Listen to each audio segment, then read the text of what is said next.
वो एक्सप्लेन कर दिया है। उसके बाद अब स्टार्ट करने जा रही हूँ 21 से, ठीक है।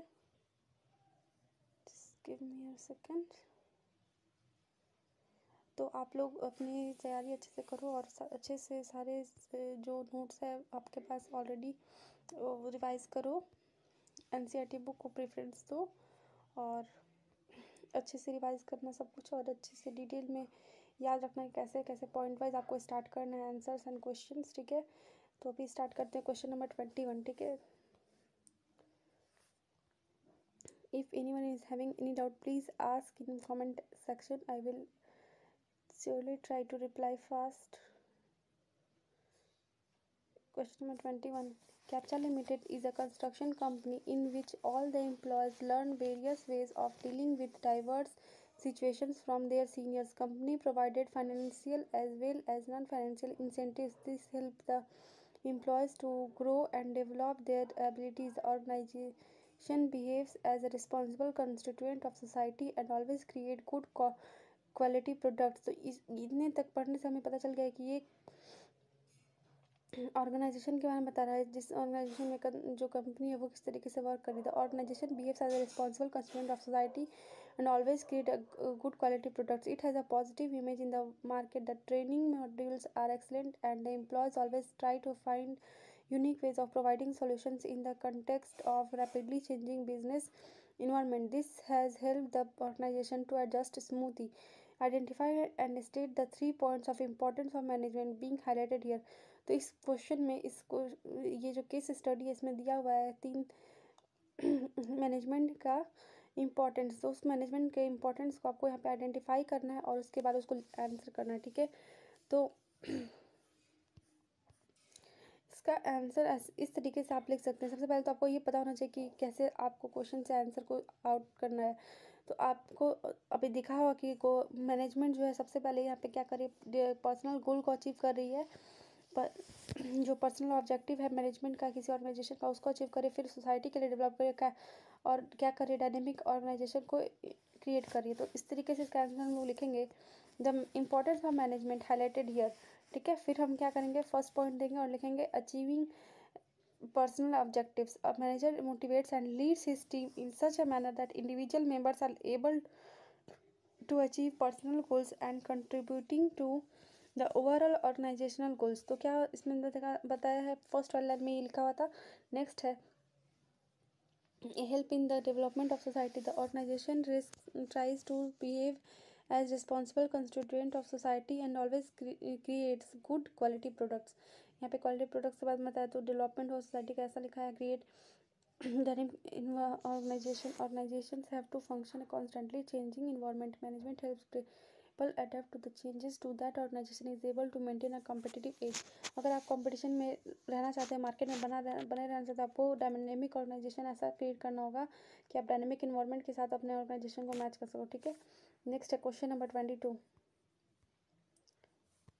State any 3 reasons as why controlling is regarded as indispensable function of management. Enumerate any 3 advantages of management by exception which is used by manager in analyzing deviations। तो अब आपको अगर कंट्रोलिंग चैप्टर वाला ये फंक्शन नहीं पता है या फिर आपको थोड़ा भी डाउट है तो आप मैनेजमेंट वाला आप क्वेश्चन चूज कर सकते। अभी मैं एक्सप्लेन करूँगी दोनों क्वेश्चन को, ठीक है। तो पहले हम ये वाला करते हैं, मैनेजमेंट वाला। Advantage of management by exception it saves the time and efforts of managers as they deals with only significant deviations। The focuses is managerial attention or important areas. There is better utilization of managerial talent. The routine problems are left to the subordinates, thus it facilitates delegation of authority and increases morale of employees। It identifies critical problems which need timely action to keep the organization in right direction। तो और इसमें बस management का कुछ बताना नहीं था, बस आपको बताना था यही कि मैनेजर जो है वो टाइम के साथ कैसे वर्क करता है।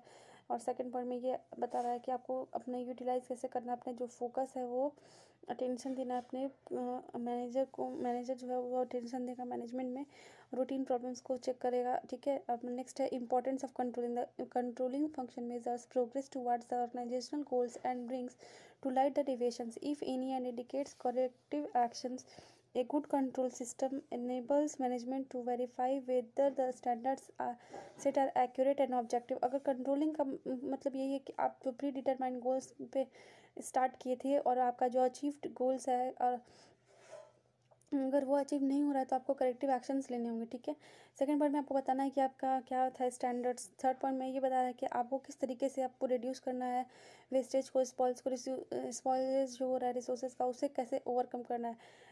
फोर्थ पॉइंट है good control system and ensure that employees will known will that in the advantage what they to expected to be done and on the standard of performance. तो जो भी standard performance activity का वो चलेगा। Controlling creates an atmosphere of order and discipline in the organisation. Controlling provides direction to all activities and efforts for achieving organisational goals. फिर बता रहा है कि ऑर्गेनाइजेशनल गोल्स को आप कैसे अचीव कर सकते हैं, ठीक है। Question number 23। Resolutions PVT Limited is publishing company. Its book on business studies for class 12th is a great demand. As a result, the employees in the marketing department are always racing against time as they have to work every time and on holidays as well to cater to the demand. The work stress has led to dissatisfaction among the employees of the marketing department. Name and explain the step of staffing process which has not been performed properly. Second question है also explain the immediate next step in the process of staffing. इस पूरे question को आपको ज़्यादा read करने का भी यहाँ पे नीड नहीं था। सबसे पहले आप पॉइंट में जो क्वेश्चन दिए होंगे उसको पढ़ लीजिए, फिर इसको पढ़िए, ताकि जो भी इसका आपको अगर क्लू इसमें मिल रहा है केस में, जो गिवन केस रहेगा उसमें आपको क्लू मिल जाएगा कि आपका क्वेश्चन जो है वो किस तरीके से पूछ रहा है और आपको लिखना क्या है। तो यहाँ पे आपको स्टाफिंग का प्रोसेस बताना है कि कैसे परफॉर्मेंस हो रहा है, नहीं हो रहा है, और उसको इमीडिएट स्टेप क्या है जिससे आपको उसको ओवरकम कर सकते हैं, ठीक है। तो इसका आंसर हम इस तरीके से स्टार्ट करेंगे। पहले तो ये लिखेंगे the step of staffing process which has not been perform properly is estimation of manpower requirements. यहाँ पे क्या है, मैन पावर का जो रिक्वायरमेंट है उसको कंप्लीट नहीं किया गया है, इस वजह से दिक्कत आ रही है। The next stage immediately following the steps estimation of manpower requirement is as follows. Recruitment may be defined as a process of searching for prospective employees and stimulating them to apply for jobs in the organization। तो सही person को सही job पे ले जाकर देना भी एक बहुत बड़ी जिम्मेदारी है, इस वजह से यहाँ पे दिक्कत आ रही थी, इसी को ओवरकम करना है, ठीक है। ये लिखना है बस इसमें।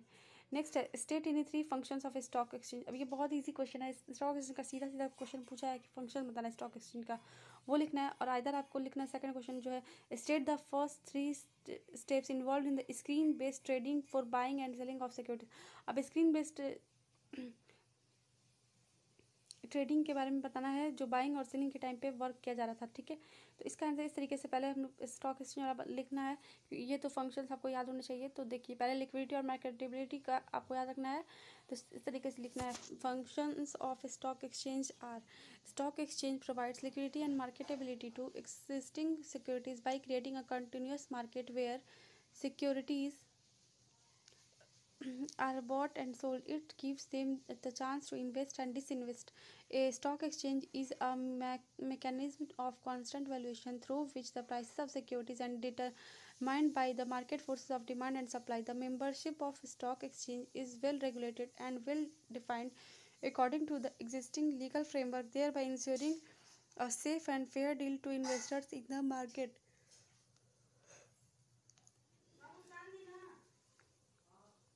Through the process of disinvestment and the reinvestment, savings get channelized into the most productive investments avenues, leading to capital formulation and economic growth. Stock exchange ensures wider share ownership by regulating new issues, better trading practices, and taking effective steps in educating the public about investment. Stock exchange provides sufficient scope of speculative activities in restricted and controlled manner. बस आपको इस point को याद रखना है, जो कि cancer book में दिया हुआ है उसको सेम टू सेम आपको लिखना है, इसमें एक्सप्लेन नहीं कर सकती, ये आपको रटना पड़ेगा, ये चीज़ें आपको मॉकअप करनी है।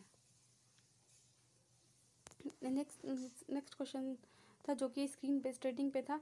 The first 3 steps in screen based trading in securities are as follow. Investors has to first approach a registered broker and internet.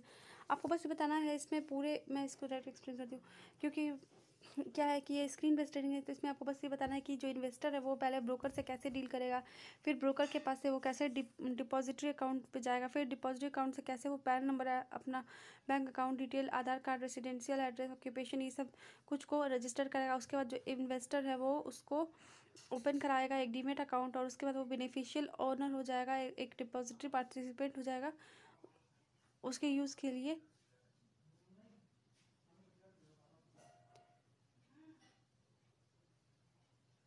Then उसके बाद जो है इन्वेस्टर जो है वो ऑर्डर प्लेस करेगा, एक ऑर्डर प्लेस करेगा जिससे क्या होगा कि बाई और सेल कर सकता है वो ब्रोकर जो है। बस इतना ही लिखना है, इसको ही देखिए बड़ा बड़ा करके फैला वला के लिखा गया है, आप भी इसे वर्ड्स को एडिशन करके लिख सकते हैं, ठीक है। नेक्स्ट है question number 25। Explain the following features of directing. अब बताइए, डायरेक्टिंग का ये डायरेक्ट क्वेश्चन आया हुआ है कि डायरेक्टिंग का जो गिवन फीचर्स है उसको बस आपको एक्सप्लेन करना है। तो डायरेक्टिंग इनिशिएट्स एक्शन। अब डायरेक्टिंग कैसे इनिशिएट करता है? Directing is a continuous process. अब ये दोनों चीज़ें देखिए, और नीचे और जो क्वेश्चन करके दिया हुआ है वो भी सेम है। लीडरशिप स्टाइल्स के बारे में बताया, ऑटो करेक्टेड लीडरशिप और लेजर फ्रेज लीडरशिप, दोनों बहुत फेमस क्वेश्चन है बोर्ड्स का, ये बार बार रिपीटेड होता है, तो आपको इसको रिवाइज करना होगा अच्छे से, ठीक है। अभी इसको एक्सप्लेन करते हैं। 25 question number.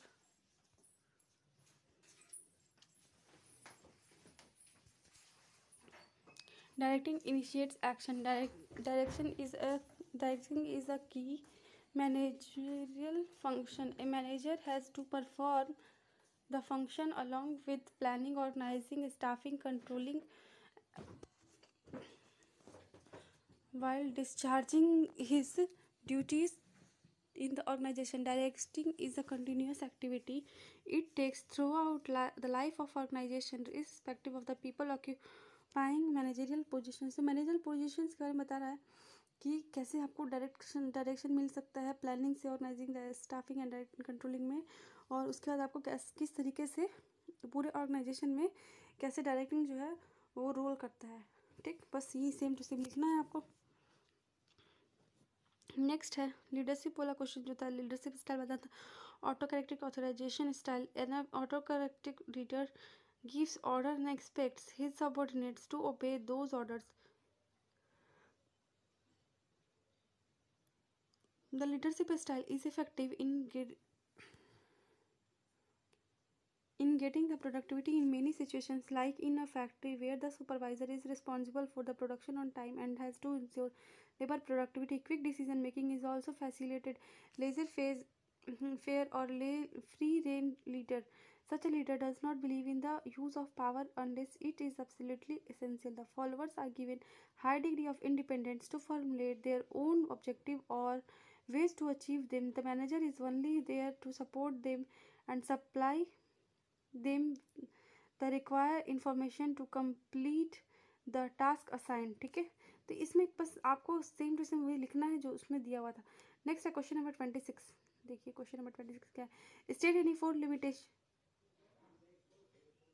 limitations of using internal sources of recruitment. State any four commonly used sources of recruiting employees from outside the organization. अगर ऑर्गेनाइजेशन के आउटसाइड जो है किस तरीके से आप इसको रिक्रूट करा रहे हैं एम्प्लॉयज़ को, वो बताना है, और इंटरनल सोर्सेज को बताना है, ठीक है।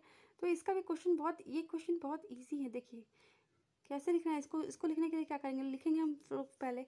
Limitations of using internal sources of recruitment are as follows. The when vacancies are filled through internal promotions, the scope of induction of fresh talent is reduced. Hence, complete reliance on internal recruitment involves danger of inbreeding by stopping infusion of new blood from the organization. The employees may become lethargic or if they are sure of time bound promotions. A new enterprise cannot use internal sources of recruitment. तो क्या होता है, एक नए वाले जो लोग होते हैं वो क्या करेंगे, अगर वैसे लोग को अगर रख लिया जाए तो वो क्या करेंगे, वो कुछ भी नहीं करेंगे काम अपना, वो बस ब्रीड करने के चक्कर में रहेंगे कि जो अगर सामने वाला कर रहा है वैसा ही हमें भी रिएक्ट करना है, बस जितना वर्क हमें मिल रहा है हमें उतना ही करना। वो ज़्यादा अपना फोर्स नहीं लगाएंगे, ज़्यादा अपना एनर्जी नहीं लगाएंगे, ना ही अपना वर्क वर्क डन है वो भी नहीं वो इंक्रीज़ करेंगे, वो बस एक लेज़ी वर्क का रोल करेंगे, आएंगे 9 to 5 वर्क करेंगे और जाएंगे, ना ही वो एक्स्ट्रा एफर्ट लाएंगे, ना ही वो कंपनी को या फिर ऑर्गेनाइजेशन को आगे बढ़ाने के लिए सोचेंगे। अगर न्यू इंटरप्राइज में अगर आप इंटरनल सोर्सेज के थ्रू अगर ले रहे हैं तो फिर भी आपको रिक्रूट करने में प्रॉब्लम्स है, ठीक है। The spirit of competition among the employees may be hampered and frequent transfers of employees may often reduce the productivity of the organisation. क्या होता है कि बहुत तरीके की प्रोडक्टिविटी होती है वो भी रिड्यूस कर जाती है, ठीक है। नेक्स्ट है commonly use sources of recruiting the employees from outside the organization. Direct recruitment. A notice is placed on the notice board of the enterprise specifying the details of the job available. जैसा job seekers को job के लिए चाहिए होता है तो क्या होता है, जो जिसको नीड है वो क्या करेगा, नोटिस बोर्ड से पढ़ेगा और वहाँ से वो जॉब के लिए वो अप्लाई करने आएगा, ठीक है। और कैजुअल कैलेंडर कॉलर्स होता है जैसे कि many reputed business organizations keep a database of unsolicited applicants in their offices. A list of such job seekers can be prepared and can be screened to fill the vacancies if as they arise. Most of the senior positions of industry as well as commerce are filled by this method. Advantage of advertising vacancies is that more information about the organization and job can be given in the advertisement. Employment exchange can be by a government are a good source of recruitment for unskilled and skilled operative jobs. They help to match personal demand and supply by surviving as a link between job seekers and employers. तो क्या होता है, job seekers के लिए एक pool बना दिया, pool की तरह वर्क करता है जहाँ पे जॉब सीकर्स और एम्प्लॉयज जो एक दूसरे से इंटरेक्ट कर सकते हैं। Placement agencies and management consultant. Placement agencies जैसे कि और कोई आप टेक्निकल कोर्स करें, प्रोफेशनल कोर्स करें, मैनेजर कोर्स करें तो वहाँ पे आपको प्लेसमेंट एजेंसीज जो है वो हायर कराती है। कैंपस रिक्रूटमेंट होता है जहाँ पे आप कॉलेजेस में पढ़ोगे तो वहाँ से कैंपस प्लेसमेंट होता है। रिकमेंडेशंस ऑफ एम्प्लॉयज, अगर किसी ने एप्लीकेंट्स दिए हुए हैं तो क्या होता है वहाँ से वो रिकमेंडेशंस लेके आता है तो उससे भी आप एम्प्लॉयज़ हायर कर सकते हैं। लेबर कॉन्ट्रैक्ट जैसे कि अनस्किल्ड वर्कर्स है तो उसको शॉर्ट टाइम के लिए शॉर्ट टाइम पीरियड के लिए उसको हायर किया जाए तो उसको वर्क नोटिस पर रखा जाएगा, ठीक है। एडवर्टाइजेशन ऑन टेलीविजन, एडवर्टाइजमेंट जैसे कि सोशल मीडिया पे या फिर टीवी वगैरह पे करा सकते हैं हम लोग, ठीक है। नेक्स्ट है question number 27। Mr. Akshay, a 20-year-old college student, purchased a book online from XYZ Privity Limited. When it was delivered, he noticed that there was no MRP mentioned on it. He browsed the internet and found that the book was sold at different prices in different places. He he filed a case in district forum. He filed a case in a district forum against the publisher. The court filed in a favor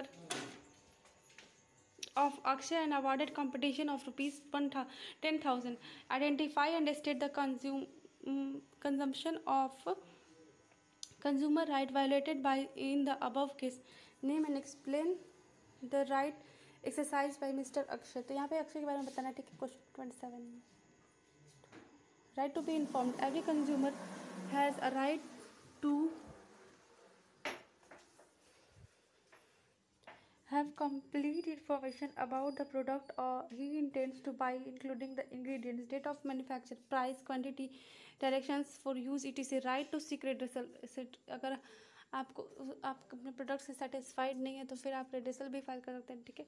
वही चीज़ यहाँ पे लिखना था। This state that every consumer has the right to get relief in case product of service falls short for the expectation.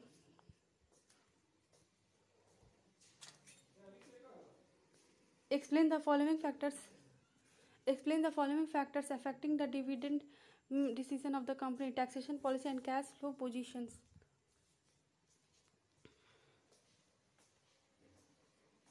Taxation policy: if the tax on dividend is higher, it is better to pay less by the basis of the dividends. Though dividends are free of tax in the hands of shareholders, a dividend distribution tax is levied on companies under the present tax policy. Shareholders are likely to prefer dividend cash flow position. The payment of dividend involves on outflow of cash. Availability of enough cash in the company is necessary for declaration of dividend. ये बहुत easy question थे।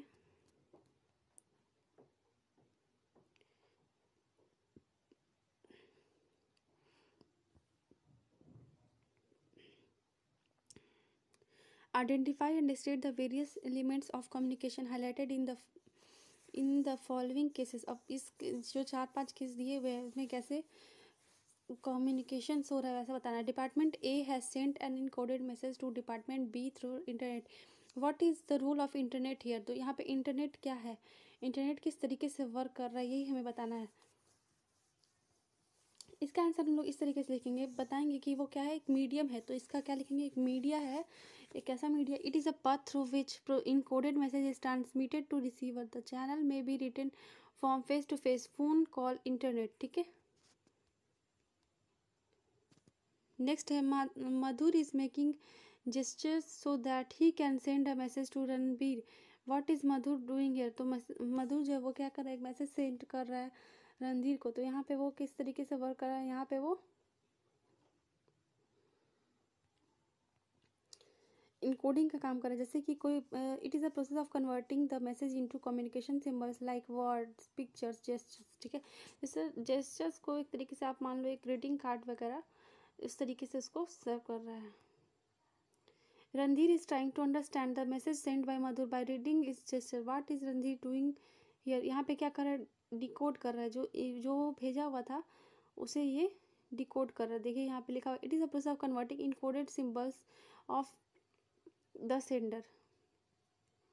यहाँ पे Sanders का जो था उसको ये डिकोड करा है। Kamlesh picks up his phone and finds a message on it, he reads the message carefully. What is the role of Kamlesh. Kamlesh यहाँ पे क्या है, रिसीवर है, क्योंकि सेंडर जो था वो रिसीवर्स को मैसेज किया हुआ है तो उसको वो रिसीव कर, the person who receives communication of the sender. ठीक है, नेक्स्ट है question number 30। Dhawal Acharya, after acquiring a bachelor's degree in hotel management, joined his father's chains of vegetarian restaurants in Ahmedabad. Being young and enterprising, he suggested his father to add a new section of vegetarian bakery items, which required an investment of rupees 5 crore. His father, Mr. Riket Acharya, suggested that him to take the decision with cousin and understood everything comprehensively, as bad decision may damage the financial fortune of business. Identify the decision suggested by the Mr.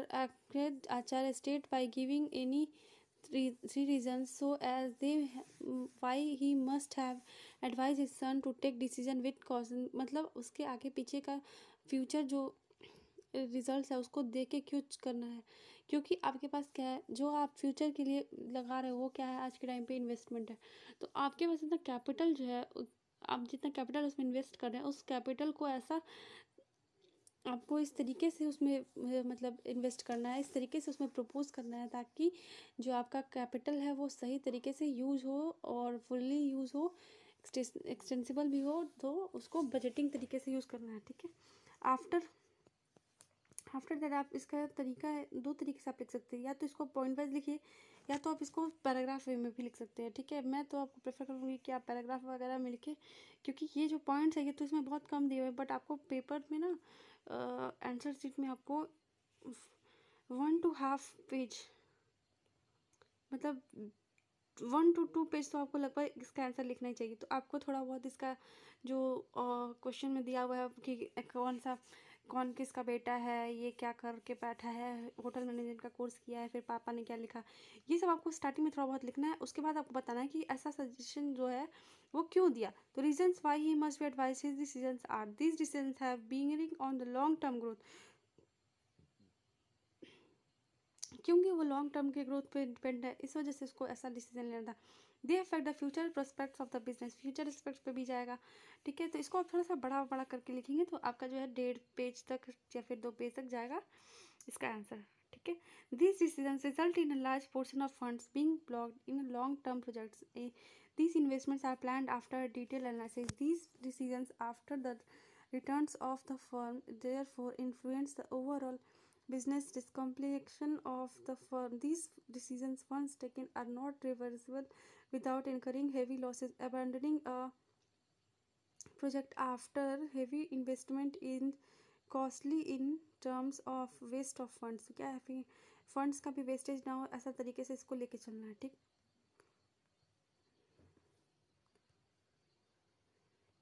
Next है question number 31, explain any two techniques of scientific management. अब scientific management का इन तीनों में से किसी दो पे लिखना है, जैसे कि मेथड स्टडी, मोशन स्टडी या फिर टाइम स्टडी। ये तो तीनों आपको बुक में दिया हुआ है, आप इसका डायरेक्ट क्वेश्चन ये आया है, आप इसका डायरेक्ट आंसर लिखेंगे, ठीक है। ये मैंने ऑलरेडी वीडियोस में अपलोड किया हुआ है, आप वहाँ से देख सकते हैं। Differentiate between unity of command and unity of direction. बताइए यूनिटी ऑफ डायरेक्शन और यूनिटी ऑफ डायरेक्शन का यहाँ पे बत पूछा है डिफ्रेंशिएशन, तो आप इसको क्या करें, टेबुलर फॉर्म में लिखें, ताकि जो सेम एनसीईआरटी में मैंने आपको टिक लगाया हुआ है कि ये चीज़ें पूछती है, देखिए यहाँ पे क्वेश्चन में आया भी हुआ है, तो इसको आप टेबुलर फॉर्म में ही लिखें, जिस तरीके से मैंने बताया, बेसिस आउटकम ऐसा से लिख के आप टेबल बनाएं, उस पर लिखें, ताकि इस पर आपको पॉइंट पॉइंट लिखने पे मार्क्स मिलेगा। Explain it to principles of fire from the following. अब डिसिप्लिन, ऑर्डर, इनिशिएटिव में से भी आपको कोई दो लिखना है, ये भी डायरेक्ट क्वेश्चन है, ठीक है। अगर आप लोग कहेंगे तो फिर मैं, आप कमेंट में मुझे बताइएगा, तो मैं इसको वापस से एक्सप्लेन कर दूँगी, बट अदर मुझे नहीं लगता है कि इसके बताने की कोई ज़रूरत है, क्योंकि अभी मैंने हाल ही में अपलोड किए हुए वीडियो जिसमें ये दोनों तीनों मैंने पढ़ाया हुआ है। Differentiate between contributions made by F W T and Henry Field. Same चीज़ मैंने आपको एनसीईआरटी बुक में टिक लगवाई हुई है, बुक में ऑलरेडी। अगर आप कहेंगे तो मैं अब वीडियो जो है उसको इसमें पिन कर दूँगी, आप देख लेना। Explain the steps that are required to be performed by a manager before evaluating the possible courses of action in planning। अब प्लानिंग में क्या क्या जो मैनेजर है, ये बोर्ड्स का फेवरेट क्वेश्चन है, ये सालों सालों से सेम क्वेश्चन आता है कि जो प्लानिंग प्रोसेस है उसमें एक मैनेजर को किस तरीके से को एक्शंस को अपने लेना है, ठीक है। और में लिखा हुआ है explain how planning reduces overlapping and wasteful activities, establishes standards of controlling, facilitates decision making. ये क्वेश्चन मैं एक्सप्लेन कर देती हूँ question.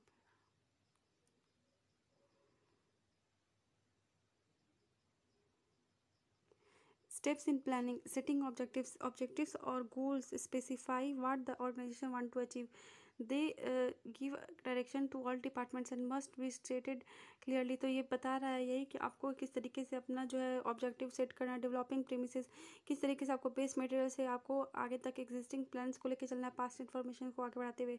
Identifying alternative course of action, किस तरीके से आप स्टेप्स लेंगे, किस तरीके से आप अपने एक्शंस में चेंजेस लाएंगे, कैसे इनिशिएटिव करेंगे, कैसे इनिशिएटिव्स लाएंगे अपने में, कैसे आप इनोवेटिव आइडियाज़ को, टेक्नोलॉजीज़ को, डिजिटल वे को यूज़ करके अपना जो आउटकम है उसको बढ़ाएंगे, ठीक है। Planning reduces overlapping and wasteful activities. Planning जो है, प्लानिंग से क्या होगा कि अगर आप काम बांट देंगे तो क्या होगा, एक्टिविटीज़ भी बढ़ जाएंगी और एफर्ट्स भी डिफरेंट तरीके से डिफरेंट डिपार्टमेंट्स में, डिविजन्स में, सेक्शन में बढ़ जाएंगे, तो क्या होगा, इसमें ओवरलैप नहीं हो पाएगा। जिसको जितना काम दिया गया वो उतना ही काम करेगा, तो उससे क्या होगा, डबल मेहनत नहीं हो पाएगी, ठीक है। Next, planning establish standards of controlling. Planning provides the goals against which actual performance is performed. तो comparison managers can know whether they are actually able to achieve the goals deviations, if any, can be corrected। Thus planning is prerequisite for controlling the nature of deviations depends upon the extent of deviations from the standard। उसका बताना ये लिखना है इसमें कि standards of controlling क्या है, ठीक है। Very easy question.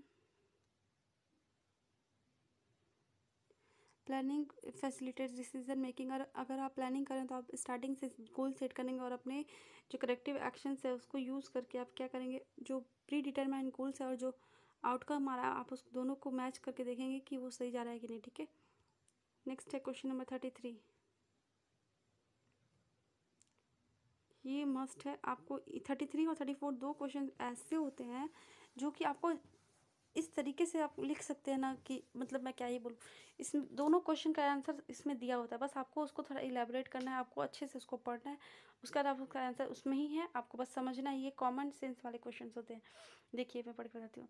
T is produce in Assam but is carried to customers not only in the state but also in other parts of the country.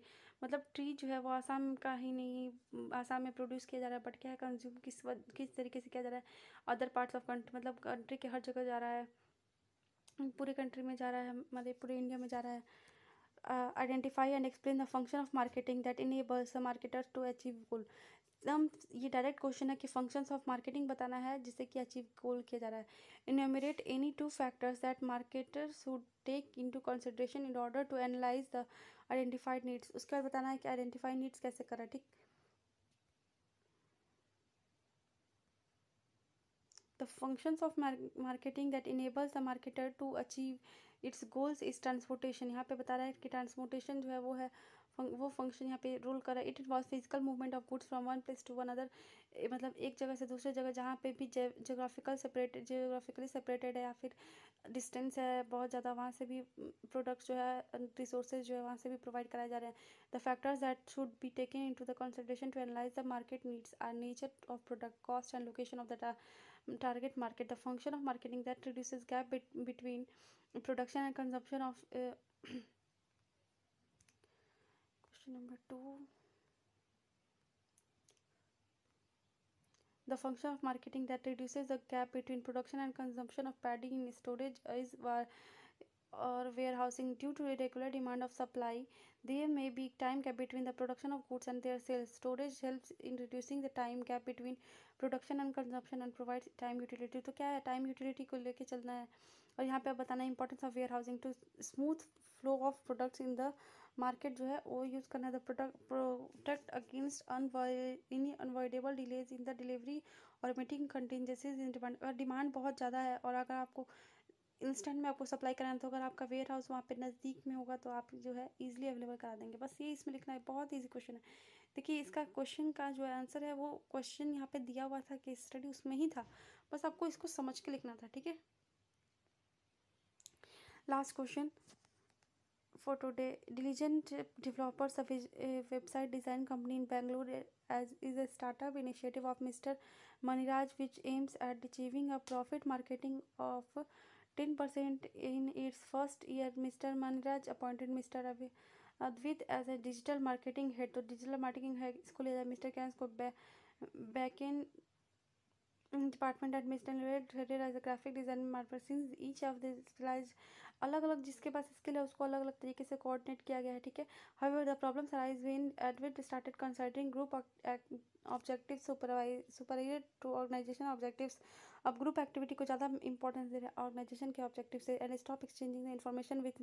अब बताइए इन्फॉर्मेशन रोक देगा तो क्या होगा, जो भी वर्क कंप्लीट किया जा रहा है अचीव किया जा रहा है वो पता नहीं चल पाएगा और क्या होगा, मिसडन हो जाएगा, मिसअंडरस्टैंडिंग्स बढ़ जाएंगी. The company had to bear the brunt of lack of coordination and was unable to achieve its objective. Yes, correct है. We identify and state the organizational structure adopted by the country, state two benefits and two limitations of identified structure highlighted in the above. ठीक है. Last question है.